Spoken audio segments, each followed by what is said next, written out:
Good morning and welcome to Sunday Soul Talks with Lori Tivitot. Happy Easter. I don't even know what that means when I say it. I basically tell everybody, you know, have a great day. It doesn't feel like a different day, any different than a regular day, a regular Sunday. But getting together and doing the thing with friends, Jeannie and her family.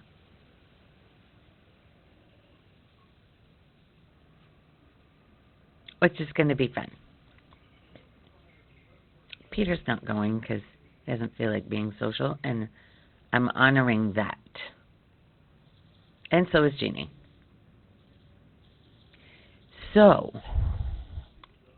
where do you not feel like being social but go anyway? Where do you dishonor yourself when it's a no inside but you go anyway out of obligation? If it's a no for me. If it's a yes, it's a yes. And this week, I was with Good Morning Cynthia. Happy birthday to you on Easter Sunday. Gosh, I would love to get you on here and we talk about what Easter means, because I know you are religious. Well, I mean, I don't know if you're religious, but the things you write, I think you are, I don't know if I want to put the word religious,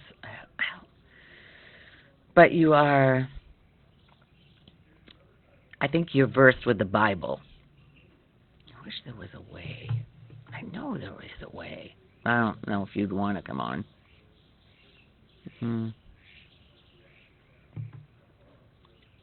Option. Anyway. I hope you have a wonderful birthday today.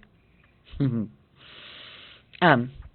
this week, I was in an autistic behavioral class. And we're talking behaviors like we're talking kindergarten, first grade, and second grade, which is next to impossible for her to teach these kids that aren't paying attention and don't care about what she's trying to teach. Anyway, but she keeps her spirits up and is determined. She handles it so beautifully. One of the kids came in. He's the biggest kid in there, and he's so angry inside. And he started F-bombing like crazy. My effing sister, my effing, just horrible. And we both knew to just ignore it and let it run its course. It was because that little me is looking for negative attention. So if you don't give it attention, it dissipates, which it did. There were no other kids in the room at the time. But later that day, there's another little boy in kindergarten who I ask him to do something. He looks at me and says, no. Other kids are playing or whatever, and somebody gets in trouble. Ha ha.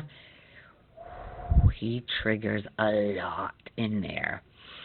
So the older boy and him, we were at dance class, and the teacher just could not. It was a whole bunch of kids. It wasn't just our class. It was a whole bunch of regular kids. Good morning, Melissa. Happy Easter to all of you guys, too. So we were in that room the dance room, and the boy that was very angry in the morning, he carried it off and on throughout the day. Different things would trigger him, and the little one bugged him too much. And right in front of me, he grabbed his shoulders and shook him and said, "Leave me the F alone," and shoved him. And this little kid, he's little, right into the wall. And he wasn't hurt, but he was shocked that his interaction, the way he met someone that wasn't going to put up with it. So he, sat down and started crying. And so that's when the teacher called in whoever was supposed to come and help, but they didn't end up. He just put them in their positions, but they went right back at it after it was over. And he was like, "You know what?" And she says, "I can't teach this class. This is out of control." So they finally came in and actually took him out and suspended him. But he had to come back to our class because he's not with his parents. The father is not in the... No, it's the grandmother that stayed. And she doesn't have a license, so she couldn't come get him. So, and there was a death in the family, and Friday... This was on Thursday this happened, and Friday was the wake. So there was a lot of that going on for him. And the little one, the teacher told me that his mother died. And he's living with, he's a little Mexican boy, speaks mostly Spanish. So we were out on the playground, and he wanted me to push him on the swings. And I looked at him, and I said, "No," just like he did with me, and walked away. And I'm not... Good morning, Margie. That's just what happened. It's not my proudest moment, but when we went to lunch, an hour, not even an hour later, because we have recess at 9, so 10 o'clock is lunch, 10 o'clock in the morning. So we get in, and he hugged me. He literally, after a week of seeming antagonistic behavior, I was so frustrated with this kid because I couldn't control him. I couldn't make him sit in his chair. I couldn't make him listen to the teacher. I couldn't make him stop antagonizing all the other kids. You cannot make an autistic kid do anything he doesn't want to do. You can't shame him. You can't control him. Something's burning.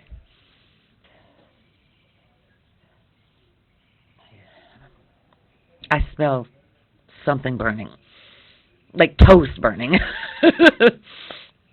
Anyway, so I can't get through this thing without some kind of distraction, but it's not Peter, so I'm okay.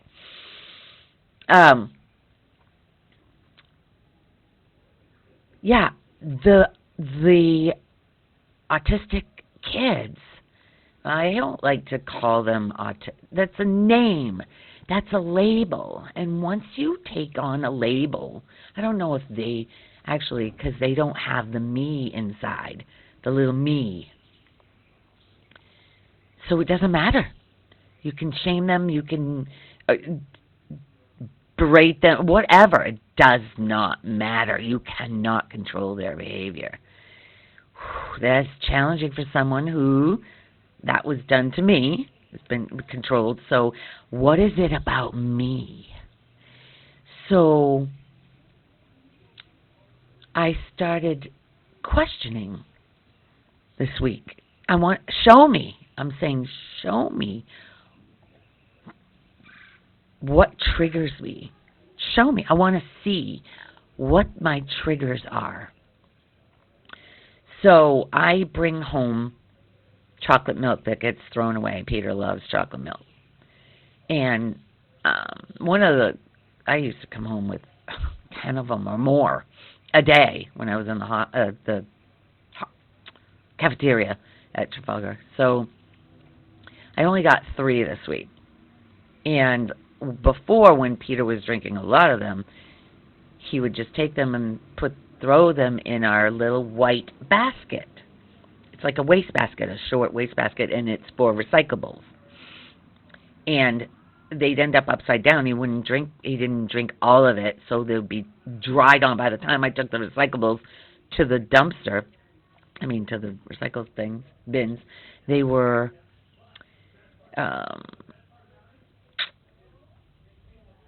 the chocolate was like cement inside there, and I'd have to come and scrape it. So I asked him if he put them in there, could he put them in there butt side down, so it wouldn't.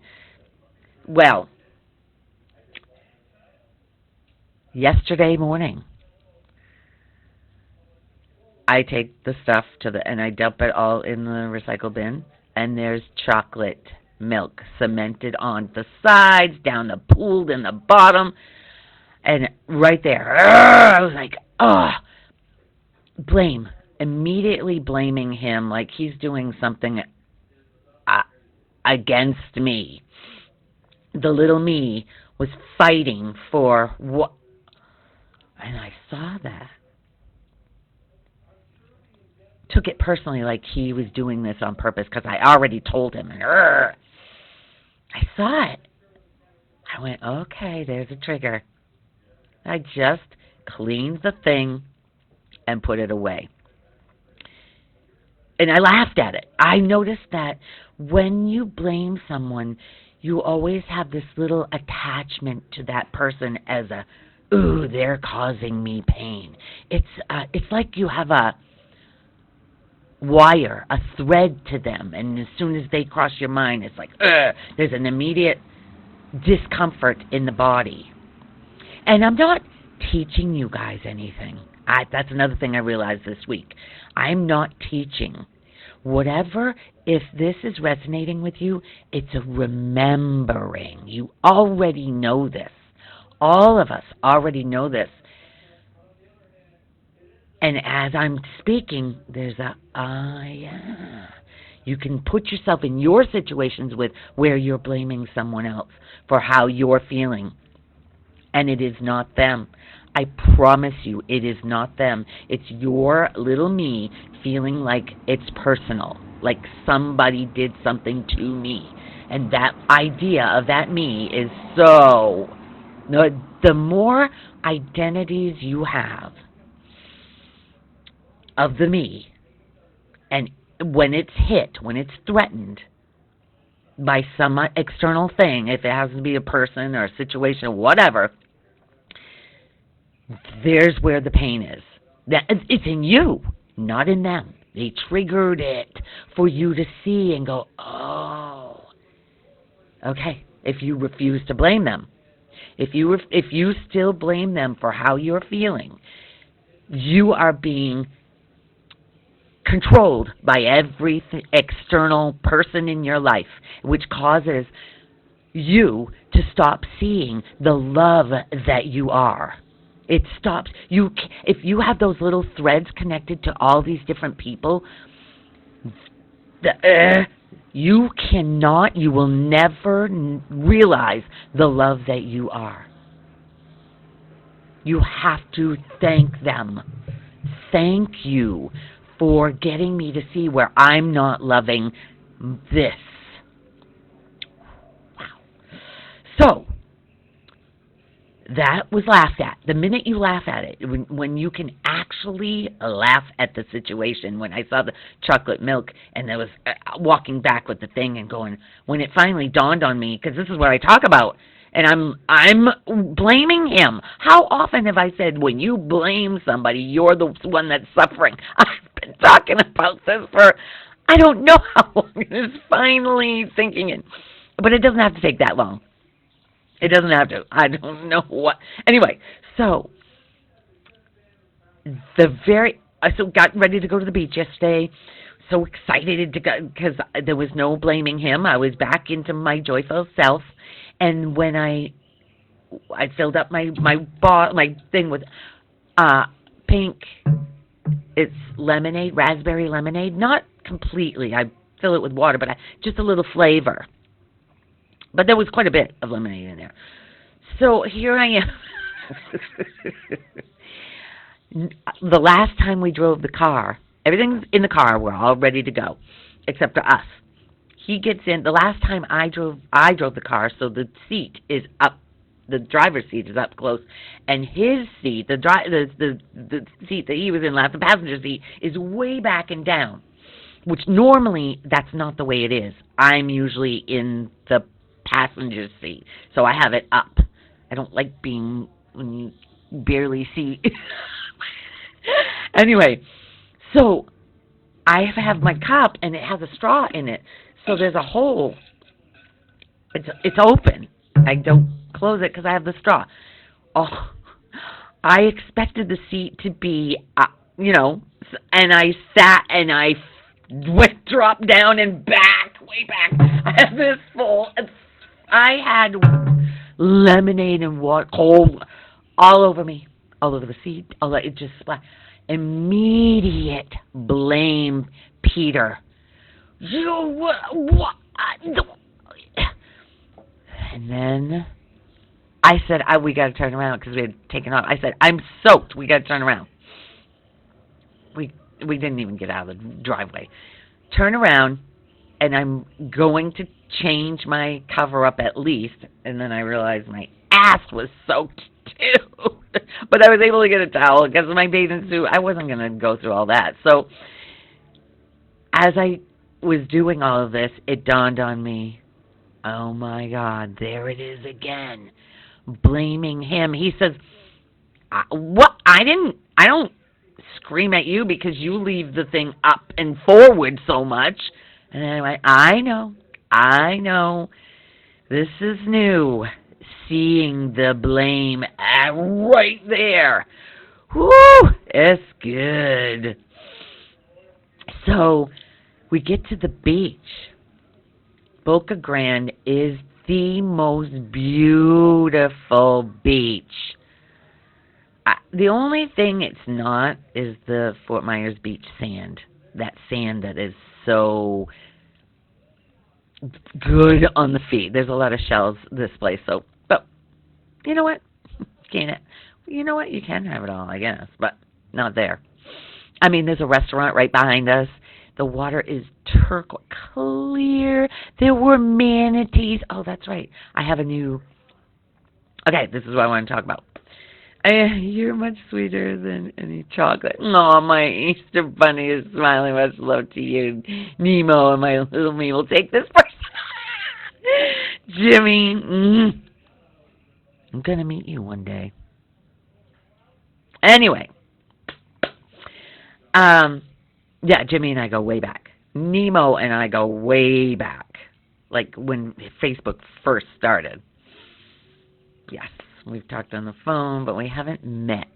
I've met so many Facebook people, but I have not met him, and he's one of the closest people to me through Facebook. One of. Anyway, so there's this woman in the water, and she's smoking. Hardcore. I'm constantly smoking, and my mind is judging. She's flicking the ashes. Mind you, I just peed in the water. That's what everybody's doing. It's the Gulf. There's a lot of water. I mean, it absorbed some oil spill back in, what was it, Louisiana or something, in the Gulf. And you would not know it at this place. Anyway. And I was, my mind was just judging her as, what do you, I hope, I said to Peter, we'll watch her and see if she throws that butt in the water too. She did not. She did not. She flicked the rest, and when she was done, flicked the hot part off, and put the butt in her cleavage. And then we started talking. She was so much fun. I met her and all of her friends, and we're on Facebook friends now because I didn't have my phone with me when they told us. Well, her friend lives here in Cape Coral, so they went up there for the day too. And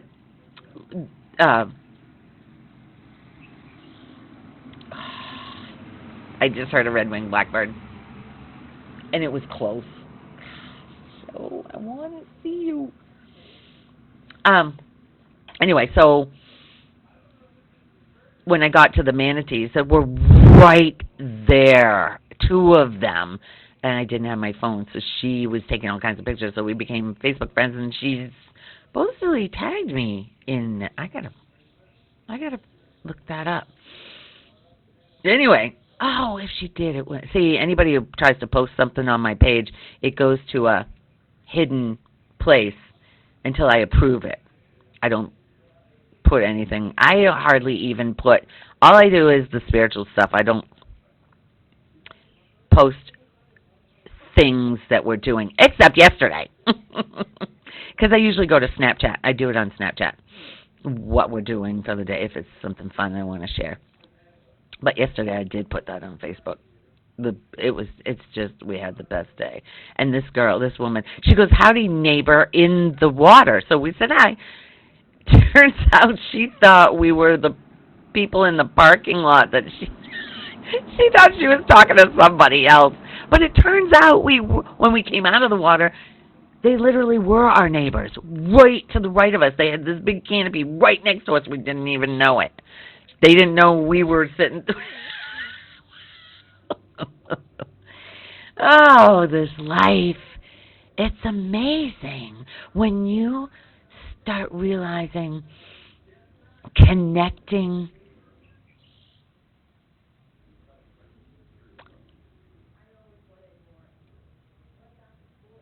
the dots and realizing that nothing is out of place. Nothing is out of place. Every person, every bird, every hurricane is exactly how every war is exactly how it's meant to be. There is no mistakes here. Whatever you think you've done in the past or somebody's done to you is not a mistake.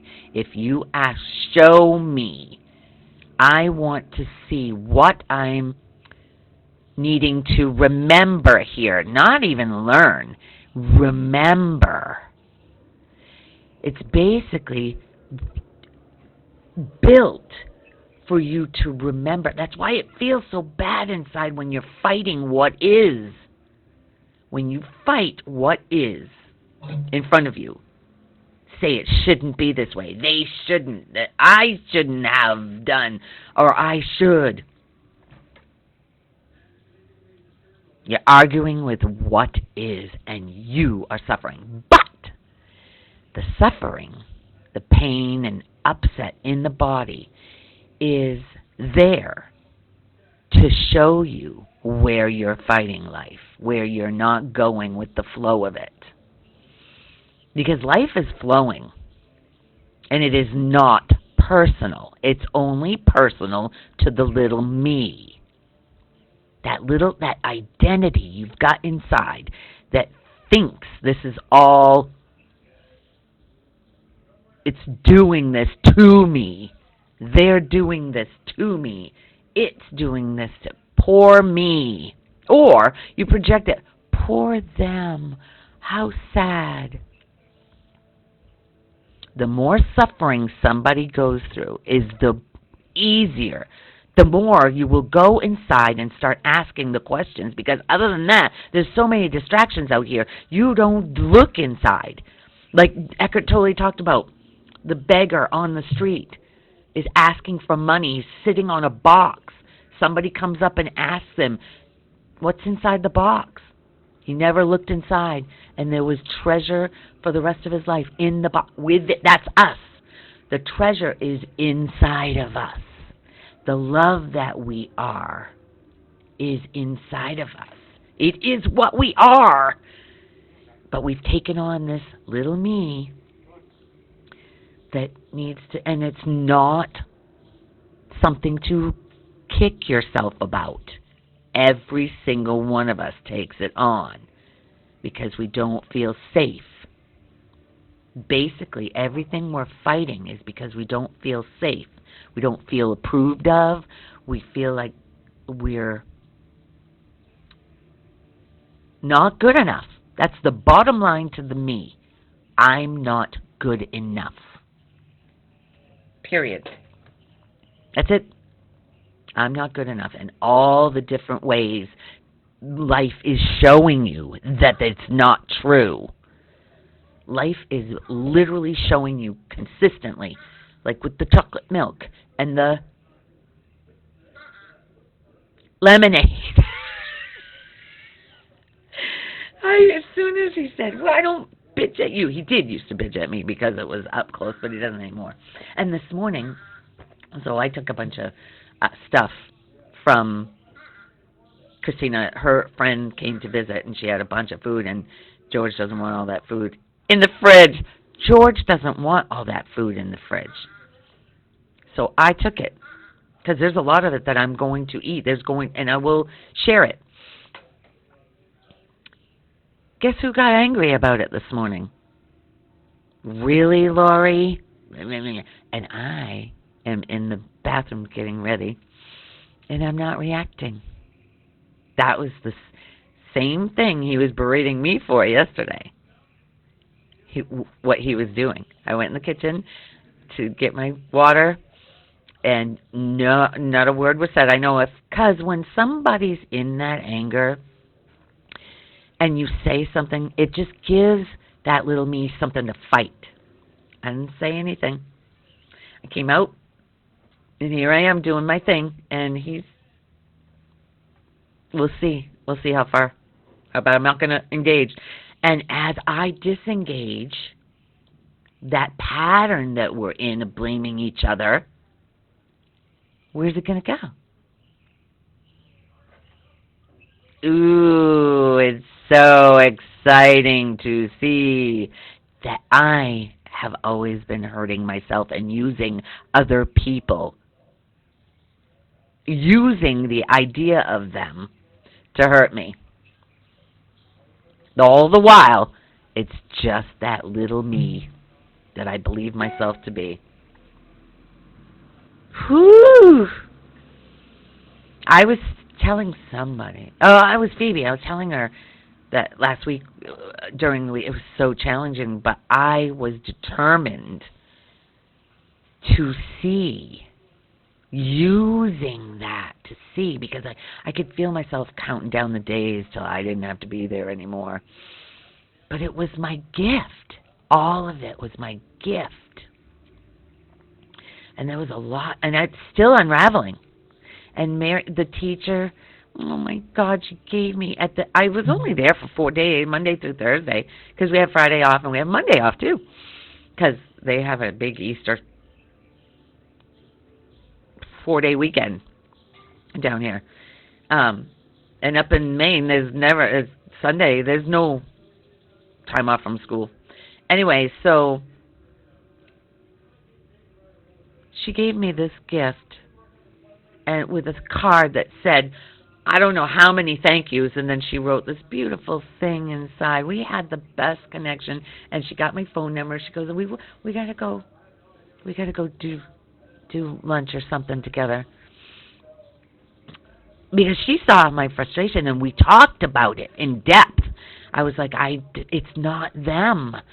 I know it's my issue. It's not these kids.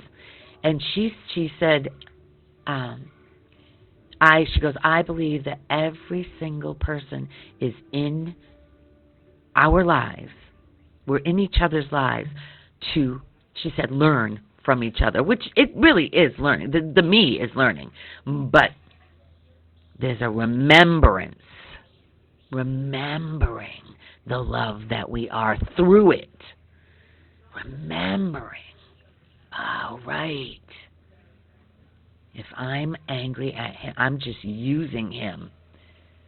Life is happening. The lemonade, the milk, it's just happening.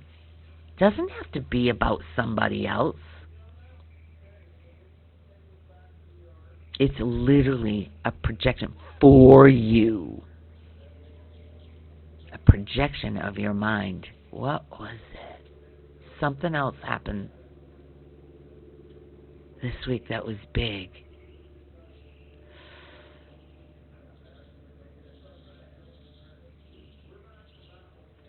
Oh, it was a setup. I saw that he set it up for himself to feel the pain and to blame the person. The same thing. It just like the scam. That scam and $30,000. Lori was conditioned to believe that money is everything. Money is, first of all, the root of all evil. That was a belief, and it's something you have to hold on to. Hold on to. You cannot. You need to hold on to it, or you're gonna be on the streets, homeless. $30,000. Can you imagine? But I was talking yesterday to somebody about Bitcoin. That was like the only thing that Lori felt like she was ahead of the game because somebody told me, and so I put $1,000 into Bitcoin in 2018. By 2021, 3 years later, it was up to $8,000, and I handed it over to the scammer. He needed $2,000. I said, "Oh, I could give you my Bitcoin. This is how much I trusted life and him and whatever. My Bitcoin login and shit. So you could take the 2,000. Well, all of it was gone, and he kept saying he was going to put it back. He's going to put it back. He's going to put it back. Gone. But no blame.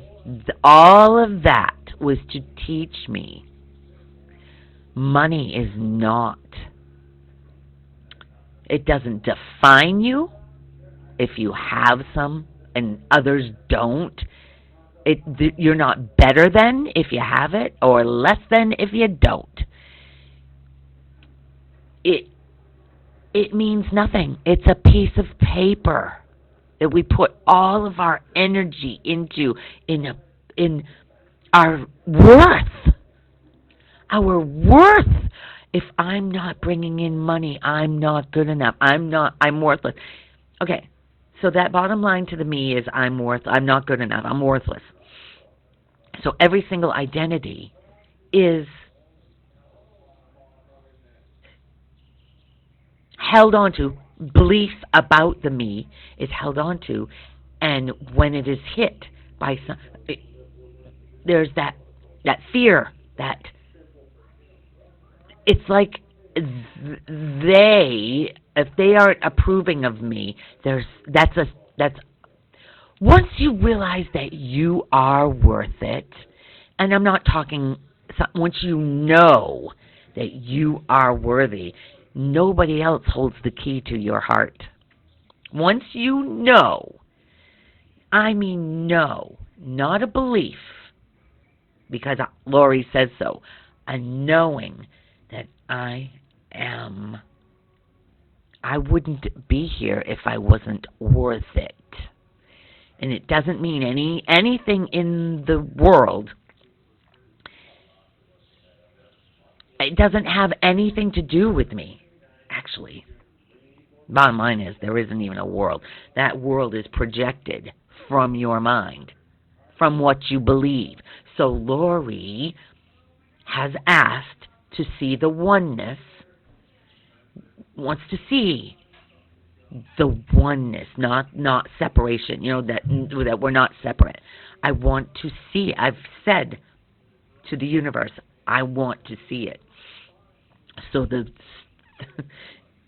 if you don't see it, in the small taps, or the little tap, or the baseball bat, then you get the explosion. And the explosion was the scam for Lori, seeing that she put money above her worth. Her worth was how much money she brings in. Other than that, if she doesn't bring in money, and so sitting in this condo by myself, day in and day out, with that excruciating thought, that's just one thought going through of how, and I just remember going, God, because I could feel, ripping. I didn't eat. The minute I woke up, the pain, I had to feel it all. And I went, I am only worth something if I bring money in? What? As you see the birds and the fish and nothing in nature, it's not about money. We're nature. We're not separate from nature. Yes, in society, we have it set up as that's how we need to survive, is to make money. Back in the day, it was about trading. It wasn't about money. This society has made it that anything that society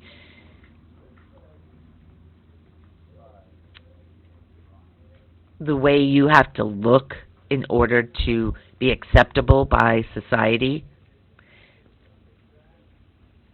that's another belief, deep belief. Hi, Ton. Happy Easter to you, too. Much love right back at ya. Sharing that love is just being that love is felt. Yesterday with that woman on the beach, I could feel the separation when there was judgment about her smoking and putting it in the Gulf after I just peed in there. What? And when we ended up talking, we were laughing so much. It was the best time with them. Even Peter was, wow. It was a great day.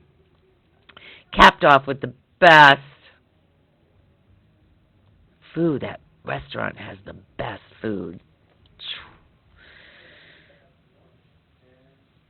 Gratitude. Gratitude is when you feel grateful, you're feeling love. Gratitude and love are the same vibration in the body. It feels good. And when you're stuck in the poor me, there's no gratitude. No real gratitude. A fleeting little gratitude will come along, but there's no gratitude for you. For the you that you believe yourself to be. There's no gratitude for her or him. There's a constant comparing, coming up less than, if you don't look as good, if you don't have as much money, or whatever, have as many toys. You can collect as many material things in this world and still be miserable if you don't find the love that you are. You could have nothing and be in pure joy when you've realized the love that you are. And it's not like, things are still happening. It's how you react to the happenings. If there's no triggers, if you're okay with what is, where's the pain? If you accept what is, grateful, thankful, happy, joyful, it's infectious. We felt it with those people on the beach yesterday. All of us. We were having such a great time. She was a riot.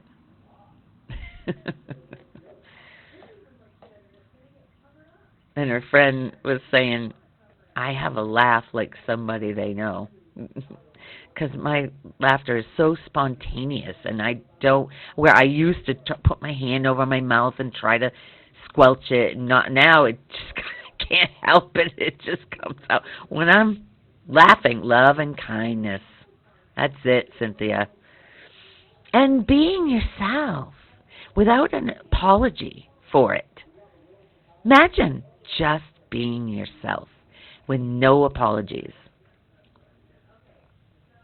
Enjoy in yourself. Imagine. So when Bruce, the ice cream guy, when I first started seeing him, he used to say, "Just be." The beingness of Lori was so covered with all these beliefs of not good enough that there was no, I didn't know how to be. I did not know how to be. Every time there was a being, just letting go and just being spontaneous and loving like I was, there was always something outside to, Mom labeling me naive and calm down, don't be so loud, don't be so.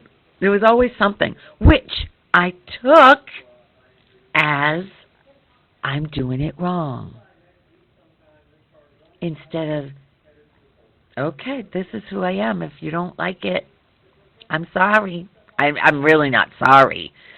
But the thing is, as you start coming back to yourself, other people start realizing themselves. They're like, oh, she can be herself. I can be myself. It's infectious. It's remembering like when you were a kid, before all these beliefs came on. When you were a kid and free and not worried about the world and what's going on and how it shouldn't be. There should not be war. There's people dying. A mother suffering because her child died. Okay, that's her opportunity to wake up or stay in the suffering. Cynthia knows this firsthand because she has found the joy in herself, in the bunnies, in her yard.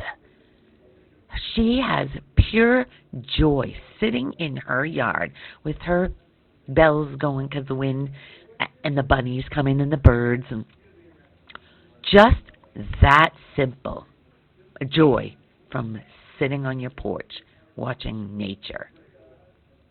Because there's no separation. We are nature itself.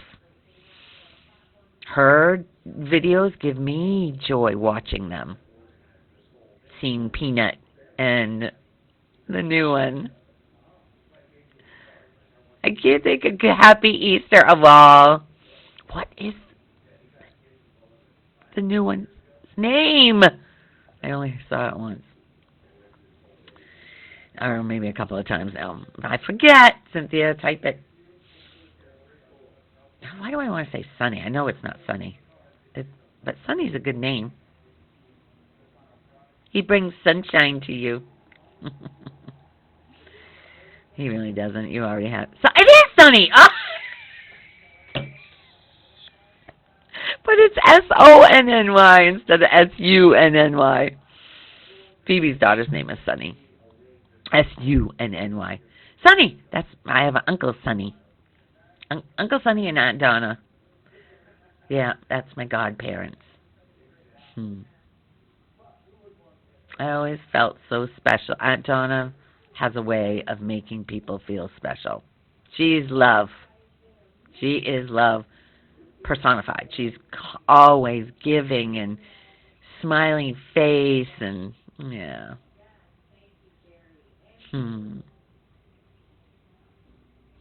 Yeah.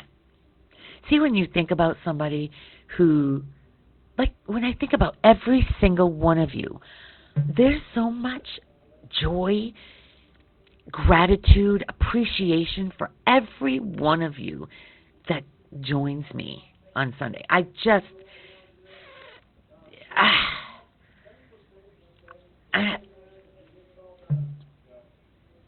and that that joy is infectious. Other people feel it, and they remember who they are, who they were before the world told them what they should be. We are not what the world tells us we should be. We are love in action. Love in action through these bodies. And when you recognize that in yourself and share it, everyone remembers. They feel it. Ah, it's the best.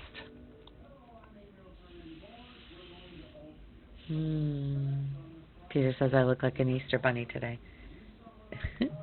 This is all colorful dress with little layers on. It's the beautiful colors, yellows and blues and turquoise and white and black and pink. And it's got hearts all over it. Jeannie bought this for me because it was ridiculous price. And I was like, she's like, you got to have that. I said, absolutely. I wasn't working then, and it was Peter's not gonna go. I was believing lack and not enough, or not enough, and Peter would have to pay $80 for a dress that I don't really need. She bought it, and I love it. I wore it to Angel's shower. I've worn it all the time, and today we're going over there, so it's perfect. It's so cute, but I don't really have a lot of occasion to wear it because it's, well, I don't have to. See the limiting, that was a limiting thought right there. When you catch them and you laugh at them, you're out of the dream of separation. And the minute you laugh at whatever's going on that causes pain and suffering in this body, is the minute you go, okay, because you've asked to see, okay, here it is. And as that happens, you come back to the love you are. And then life is fun again, like when you were a kid. Pushing those kids on the swing, or swinging, I was swinging with them, was so much fun.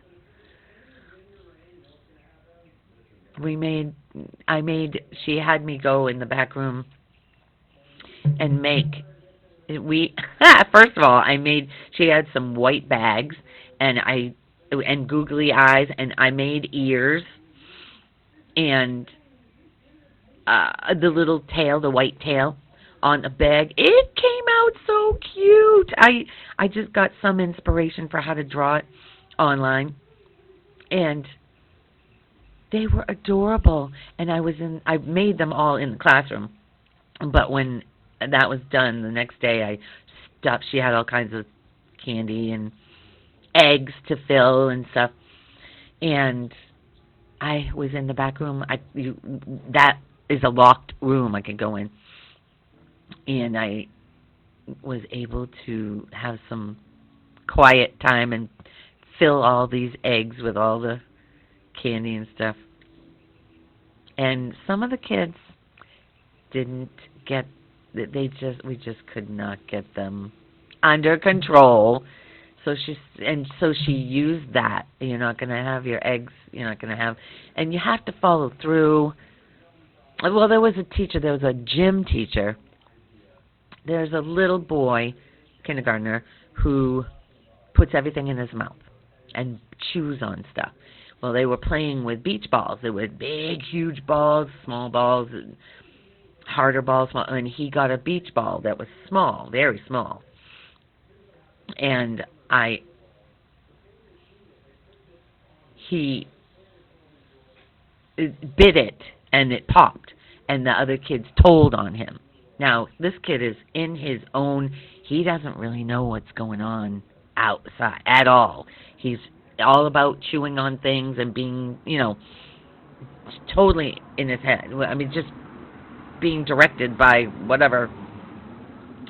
He's not separate. And the teacher came over to him and tried to say, "You did this? Look what you did. Your parents are going to have to pay for this. And I said to him, that he's not. And the kid's just looking at him. He doesn't know anything. You can't shame them. He says, I've been teaching, because I said he's not going to respond to that. I mean, what is this little ball cost the school maybe, 20 cents, if that? They're going to have to pay. He was, the whole gym had stopped, and there was probably, I don't even know how many kids were in there. The gym was full. And he says, I've been teaching for blah, blah, blah years. Obviously, I hit his little me by saying he doesn't understand. He goes, and if we don't get a hold of this, the future, he's not going to have a future, blah, blah, blah.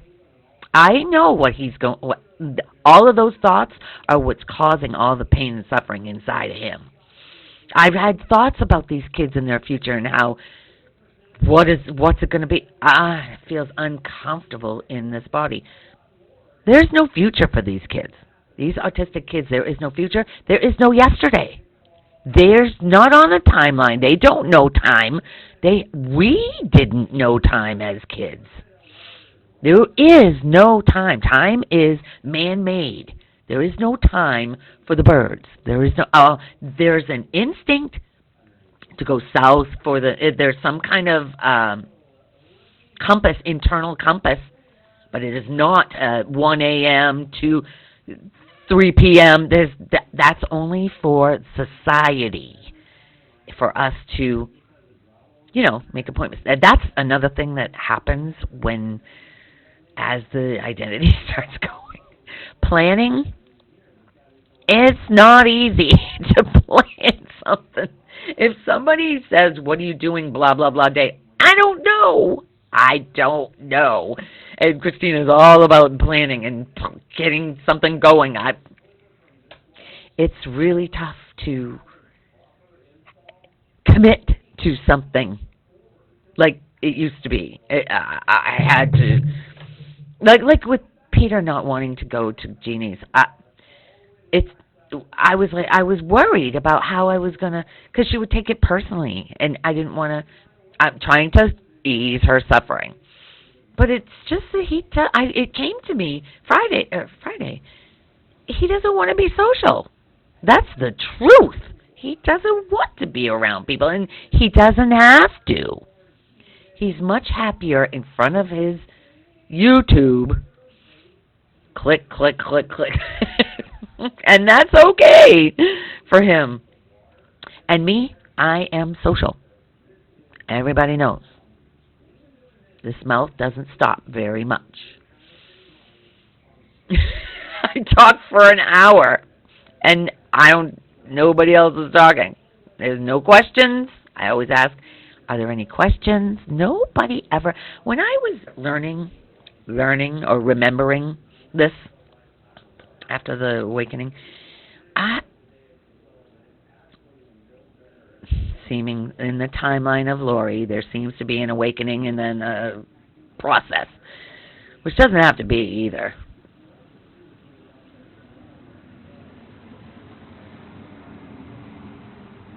There seems to be a process.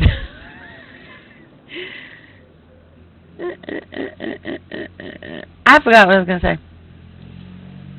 Surprise. I'm sure that you're all so surprised about that. See, most people would be so embarrassed or ashamed or whatever about forgetting, or they would start saying, oh my God, I'm getting Alzheimer's. That's another thing. Literally, my mind goes off the track so much. Oh, that's a cool bird. Oh, what the heck is that? There he goes.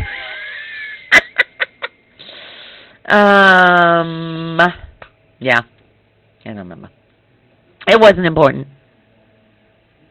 Seems like it's lurking in there, but the more you look, I don't know if you've noticed, but when you want to remember something or you want to say something, you've forgotten it, the more you look for it, the harder you cannot bring it back. It's going to come back when I'm not trying to get it back.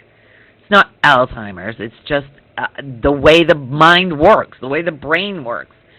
The more you search for it, the more it eludes you.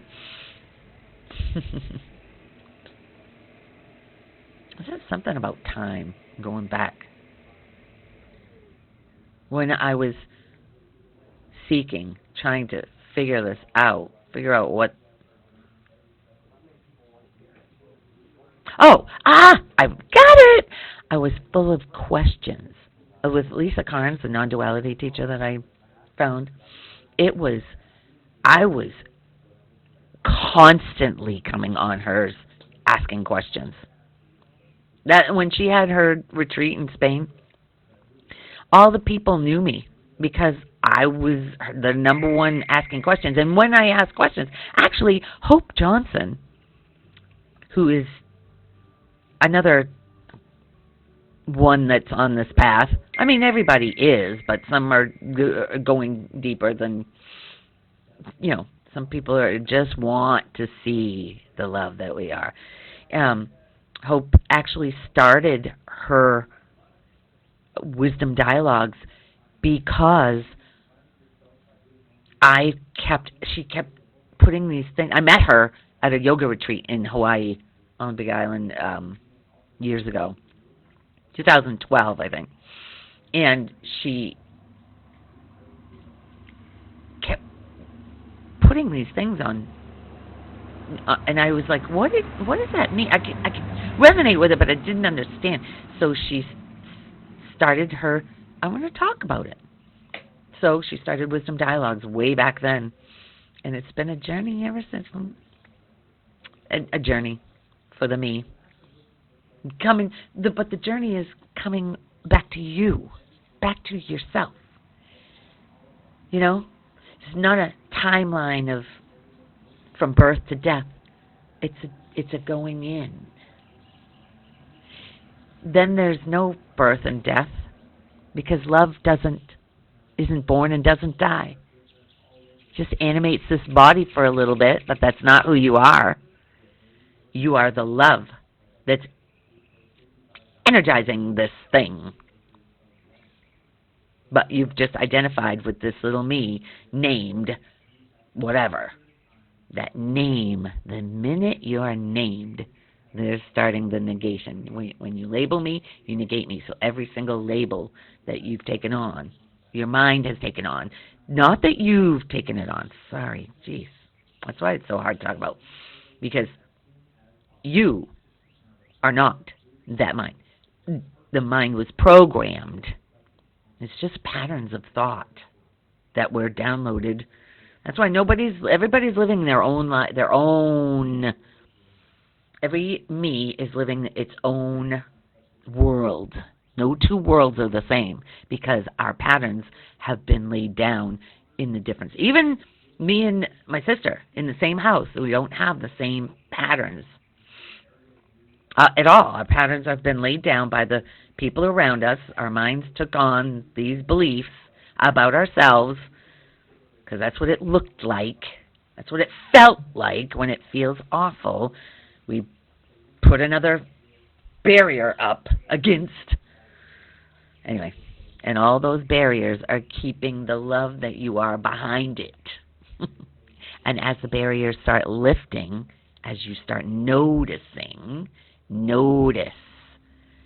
I'm getting angry. I don't want to blame somebody else for what's happening in here. Because that thread of blame continues and ruins your life. Not theirs, yours. Good morning, Christina. Happy Easter.